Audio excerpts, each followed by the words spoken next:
और चलिए रुख कर लेते हैं विशेष का और बात कर लेते हैं सबसे पहले अवैध वसूली के इस बड़े खेल की। बात कर रहे हैं यहाँ पर चित्तौड़गढ़ जिले की रावतभाटा की परमाणु बिजली घर की वजह से भी जिले की वैश्विक पहचान है।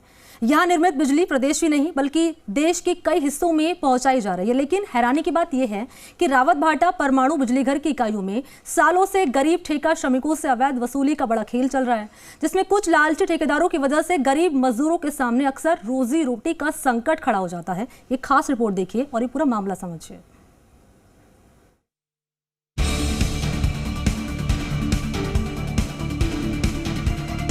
आपको जानकर हैरानी होगी कि परमाणु बिजली घर की इकाइयों में सालों से ठेका कर्मियों से अवैध वसूली का एक पूरा सिस्टम चल रहा है। अवैध वसूली का यह सिस्टम रावतभाटा के अलावा शायद ही आपने कहीं और देखा होगा, जिसमें प्लांट में ये ड्रैगन फ्रूट की खेती करके हर एकड़ में हर साल 12 लाख तक कमा लेते हैं। आपको भी करना है तो फ्रीडम ऐप को अभी डाउनलोड कीजिए।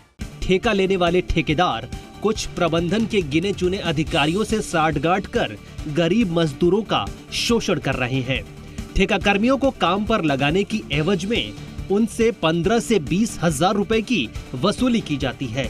अगर किसी ठेके में काम कर रहा ठेकेदार बदल जाता है तो नया ठेकेदार फिर से उस ठेके में काम कर रहे ठेका श्रमिकों से काम पर लगे रहने की एवज में रुपयों की मांग करता है। रुपए नहीं देने पर ठेका कर्मियों को काम से निकाल दिया जाता है। ये पूरा खेल परमाणु बिजली घर प्रबंधन के नाक के नीचे चल रहा है। ऐसे में ठेका कर्मियों के सामने उनके परिवार के लिए रोजी रोटी जुटाने का संकट खड़ा हो जाता है। बावजूद इसके गरीब ठेका श्रमिकों की सुनवाई नहीं हो रही है। ताजा मामला परमाणु बिजली घर की तीसरी चौथी इकाई में सामने आया है, जिसके बाद कैंटीन में 15 से 20 साल से काम करने वाले 40 से 50 ठेका कर्मी पिछले 5 दिनों से धरने पर बैठे हैं। आरोप है कि कैंटीन में दिल्ली के एक ठेकेदार का नया ठेका हुआ। उसने प्रति कर्मचारी एक बारगी 20,000 रुपए और हर महीने 2,000 रुपए की मांग की। ठेका कर्मियों ने इस अवैध वसूली का विरोध किया तो ठेकेदार ने आधा दर्जन ठेका कर्मियों को काम से निकालना शुरू कर दिया और नए लोगों को काम पर ले रहा है। 20-20 हजार रुपये मांग रहा है हमसे नौकरी पे रखने के लिए और 2,000 रुपये महीने की मांग रख रहा है। नहीं देने पे हमारे 11 लड़के निकाल दिए उसने। NPCL 3-4 canteen. बाकी ठेकेदारों ने किसी ने ऐसा जो पुराने ठेकेदार थे उन्होंने ऐसा कुछ भी नहीं किया सर। पर ये आया है दिल्ली की कोई कंपनी एफिनिटी IT सॉल्यूशन, यही मांग रहा है पैसे। और उसका एक सुपरवाइजर है वीर सिंह करके, वो आके धमकाता है, बोला मैं वीर सिंह हूँ, मुझे पैसे चाहिए, मैं पैसे दोगे तो तुम्हें काम पे रखूँगा, अन्यथा निकाल दूंगा सबको।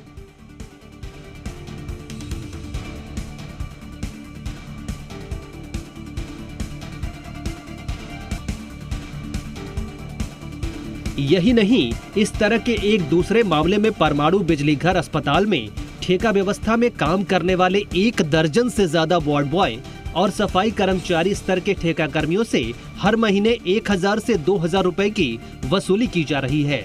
ठेका श्रमिकों ने ठेकेदार पर अवैध वसूली का आरोप लगाया और थाने जाकर ठेकेदार की लिखित शिकायत दी। इस मामले में ठेका कर्मियों ने ठेकेदार के सुपरवाइजर का एक ऑडियो भी उपलब्ध करवाया, जिसमें सुपरवाइजर अवैध वसूली को सिस्टम का हिस्सा बता रहा है। इन दोनों मामलों में ठेका श्रमिकों ने संयुक्त रूप से विधायक राजेंद्र सिंह विधोड़ी को शिकायत देकर ठेकेदारों के खिलाफ कार्रवाई की मांग की है।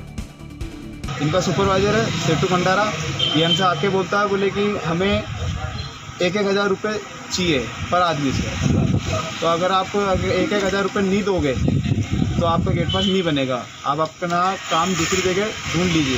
बोला आप 1-2 से लेकर 7-8 तक चले जाओ, कॉलोनी तक चले जाओ, सब दूर लेते हैं। हमने हमारी बोनस की मांग की, हर चीज़ की मांग की, कोई कुछ नहीं, मतलब कि हमें कुछ भी नहीं मिल रहा। परमाणु बिजली घर केंद्र के अधीन भारत सरकार का बहुत बड़ा उपक्रम है। यहाँ परमाणु बिजली घर की 1 से 6 तक की इकाइयों में बिजली निर्मित होती है। इसके अलावा देश का दूसरा 700 मेगावाट यूनिट का परमाणु बिजली घर निर्माणाधीन है।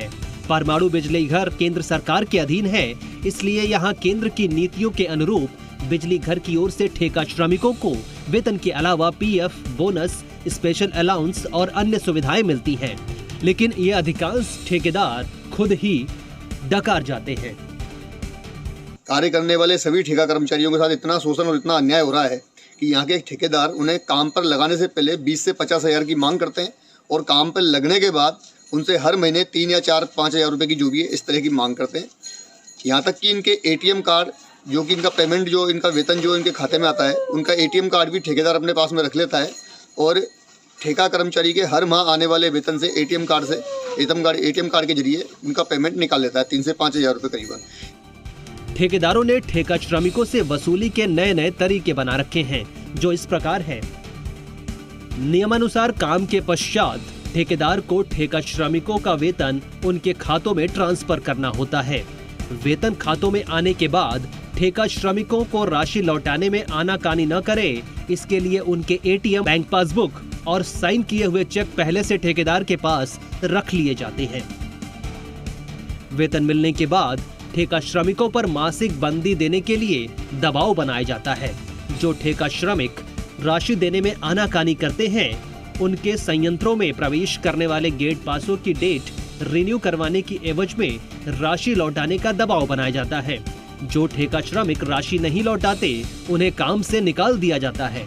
जिम्मेदारों की नाक के नीचे अवैध वसूली का खेल सालों से चल रहा है। श्रीपुरन कैंटीन की, जिसमें एक नया ठेका हुआ है, वो ठेकेदार कर्मचारियों से 20,000 रुपये और प्रति माह 2,000 मांग रहा है। ये शोषण राजस्थान परमाणु बिजली घर में हो रहा है। इन ठेकेदारों के खिलाफ सख्त कार्रवाई करें ताकि आगे भविष्य में ये हमारे लिए घातक ना बने और मजदूर का शोषण ना करें। इनकी वजह से हमारे विभाग, हमारे प्लांट का भी नाम खराब हो रहा है। ऐसा नहीं है कि इस बारे में कर्मचारियों ने स्थानीय प्रशासन या बिजली घर प्रबंधन के अधिकारियों को नहीं बताया हो। सब कुछ पता होने और लगातार शिकायतें मिलने के बावजूद आरोपी ठेकेदार के खिलाफ कार्रवाई तो दूर की बात, मामले की जांच तक नहीं होती। आखिर में ठेका कर्मियों को काम से हाथ धोना पड़ता है। इसी डर की वजह से सालों से अवैध वसूली के दंश से पीड़ित ठेका श्रमिक इस शोषण के खिलाफ आवाज नहीं उठाते। मजदूरों के साथ प्रताड़नाएं, उनके साथ अवैध वसूली पूर्व में भी कई बार हुई है। प्रशासन को और न्यूक्लियर पावर कॉरपोरेशन के प्रबंधन को इन सब चीज़ों की जानकारी होते हुए भी कि आए दिन मजदूरों के साथ जो अन्याय हो रहा है, उसकी पूर्ण जानकारी होने के बाद भी किसी प्रकार का कोई एक्शन नहीं लेना, ये स्पष्ट ये दिखाता है कि प्रबंधन पूरी तरह से इन चीज़ों को लेकर असफल है। हैरानी की बात तो यह है कि ठेकेदारों के इस शोषण से पीड़ित ठेका श्रमिकों को जान तक गंवानी पड़ी है। 28 फरवरी 2021 को परमाणु बिजली घर में काम करने वाले एक ठेका श्रमिक दीपक सेन ने भैंसरोडगढ़ चंबल पुल से नदी में कूदकर खुदकुशी कर ली। मृतक के परिजनों का आरोप है कि ठेकेदार ने दीपक से काम पर रखने की एवज में 15,000 रुपए और प्रतिमाह 2,000 रुपए की मांग की थी। ठेका श्रमिक की मौत के बाद स्थानीय लोग मुआवजा और ठेकेदार के खिलाफ कार्रवाई की मांग आंदोलन कर सड़क पर उतरे थे। हालांकि इस मामले में बाद में विधायक राजेंद्र सिंह विदोड़ी ने हस्तक्षेप किया और पीड़ित परिवार को मुआवजे की राशि दिलवाई। परमाणु बिजली घर में वसूली के मामलों पर अंकुश लगाने के लिए विधायक की अनुशंसा पर जिला कलेक्टर ने SDM, लेबर डिपार्टमेंट और स्थानीय श्रमिक संगठनों को मिलाकर एक कमेटी का गठन किया। कमेटी का काम आरोपी ठेकेदार के खिलाफ शिकायत मिलने पर मामले की जांच करना और दोषी पाए जाने पर कार्रवाई करना था। बावजूद इसके अब भी परमाणु बिजली घर में ठेका श्रमिकों से वसूली का खेल बदस्तूर जारी है। दीपक व्यास, जी मीडिया, चित्तौड़गढ़। ये ड्रैगन फ्रूट की खेती करके हर एकड़ में हर साल 12 लाख तक कमा लेते हैं। आपको भी करना है तो फ्रीडम ऐप को अभी डाउनलोड कीजिए।